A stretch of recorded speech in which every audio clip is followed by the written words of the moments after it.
decir, la amnistía es simplemente un primer paso para llegar a la independencia. Eso está muy claro, ir desarbolando el Estado. Es decir, es muy grave, yo creo que la situación que hay detrás de la amnistía y de estos pactos es desarbolar por completo un país. Primero fueron los indultos, luego la reforma de los delitos de malversación, desórdenes públicos y la supresión de la sedición. Y ahora la amnistía. Y se dice que todo ello es para superar y encauzar un conflicto político, entre comillas, y en aras a la convivencia. En términos jurídicos, ¿es esa una justificación verosímil, uno, y suficiente, dos?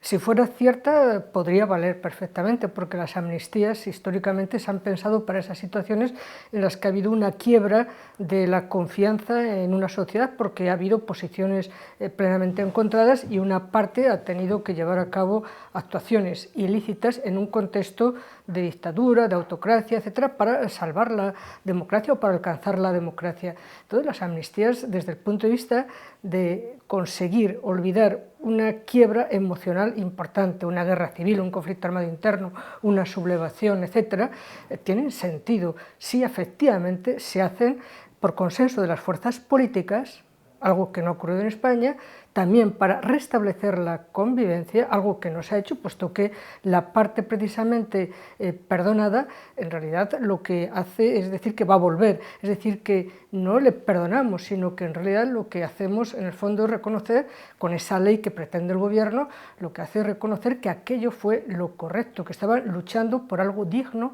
de ser defendido. Y luego también porque hay que reconocer que lo que sucedió en Cataluña en el 2017 nunca debió de haber sucedido si el gobierno legal y legítimo de España, el del señor Rajoy, hubiera actuado a tiempo en el 2014-2015, que es lo que ha hecho siempre Italia o Alemania cuando han tenido este tipo de problemas. Es decir, cuando ha habido un planteamiento hay que, digamos, zanjarlas inmediato, de una forma secante, sin más, es decir, no permitir que prosigan. Es decir, cuando Cataluña, su Parlamento, aprobó un plan de independencia, ese mismo día era cuando había que haber aplicado al día siguiente el artículo 155 y no esperar a que vayan cumpliendo todos los pasitos como Boy Scouts y lleguen hasta el final y proclamen una república en Cataluña, es decir, nunca se debió de haber permitido eso.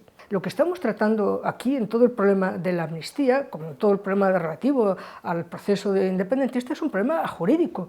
Es decir, no entramos en las consideraciones políticas, porque efectivamente lo que son las ideas, la mente, hay que respetarlo, lo que piense cada persona o cada grupo. Otra cosa son ya los hechos. Entonces el problema es que, claro, lo que ha sucedido son hechos ya muy graves y esos hechos tienen que ser vistos desde el prisma de nuestro derecho.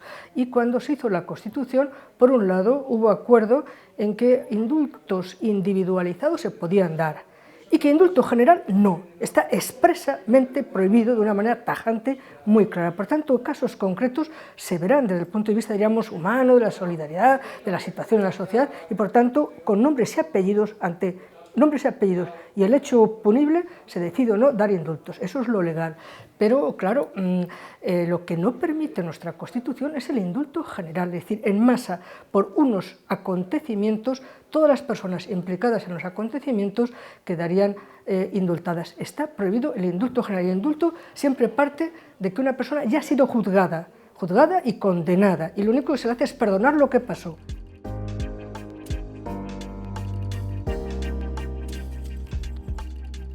El problema más grave que tenemos ahora en España es que nos está faltando confianza en las instituciones, sobre todo porque el propio gobierno, desde el presidente a bastantes ministros, han estado diciendo de una manera, digamos, ostentosa que la ley es constitucional. Incluso en algún momento se ha hecho referencia a de que, bueno, que había habido sus contactos, se supone, claro, con el Tribunal Constitucional y que la ley no iba a tener problemas y que la amnistía podía ir adelante. Claro, cuando un alto tribunal está implicado en el proyecto político de un gobierno, entonces es que ya no tenemos Tribunal Constitucional. ¿No tenemos datos ciertos de esto? No tenemos datos ciertos, pero me temo que la mayoría que hay ahora en el gobierno es una mayoría forzada.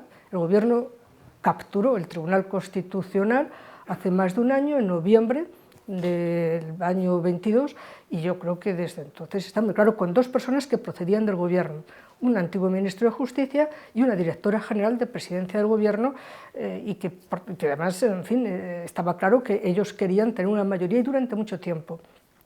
Lo que se plantea es encontrar personas independientes, grandes juristas, porque cuando sean grandes juristas serán independientes. El problema es, eligiendo mediocres, no va a haber nunca un buen Consejo General del Poder Judicial, nunca va a haber un buen Tribunal Constitucional, ¿no? Sobre todo porque el Consejo General es importante porque decide los grandes nombres del Tribunal Supremo. Debe haber ahora como 40 o 50 personas que se necesitarían, y claro, ese Consejo tiene que ser por personas independientes y no gente que vayan allí a repartirse por cuotas de partido. Para mi partido tantas, para mi partido tantas.